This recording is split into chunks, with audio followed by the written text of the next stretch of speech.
What would be the best thing to eat when breaking a long fast?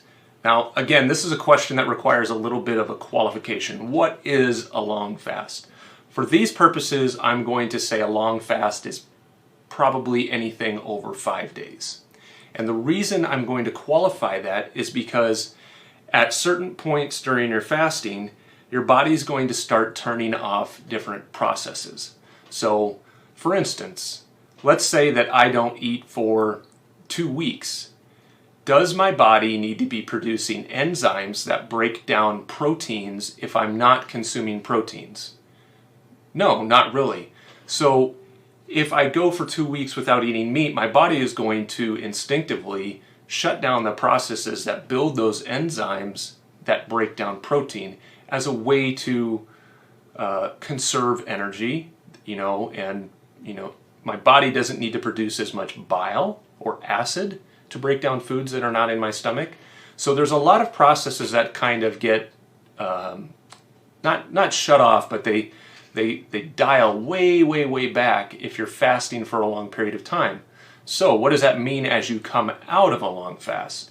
Well, if you come out of a long fast and your body doesn't have these enzymes to break down these different types of food, and all of a sudden you put a bunch of red meat in your stomach and you don't have acid and you don't have enzymes that can break that food down, that's going to be a fairly painful experience. And I speak from experience because the first time I did a long fast, I did not give my body enough time to adjust to eating food again, and I had a terrible bathroom experience. I mean, it was like newborn baby poop. That's how I would describe it. It was awful.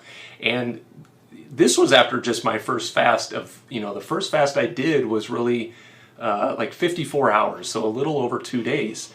And I had a huge bowl of just taco meat and cheese. And it didn't take more than 2 hours to have this really profound experience and to learn this lesson that I shouldn't put these foods that demand these enzymes into my body immediately after a fast. So with experience comes some wisdom, and I have now learned that you really have to take it slow coming out of a long fast. And so what I do is I will start just by consuming some bone broth and maybe some leafy greens or something that's very easily digestible, something that's not very hard on your stomach.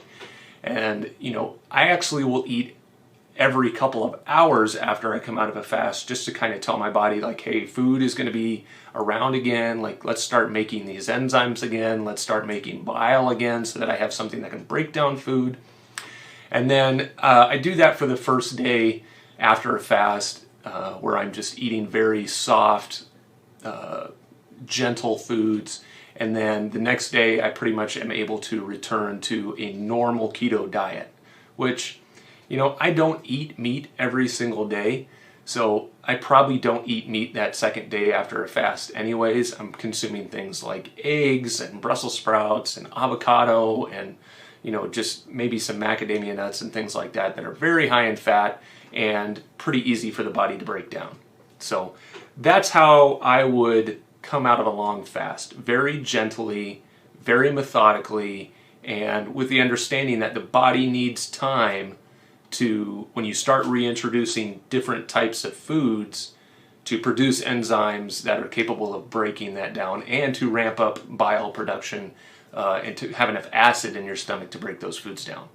So give yourself some time.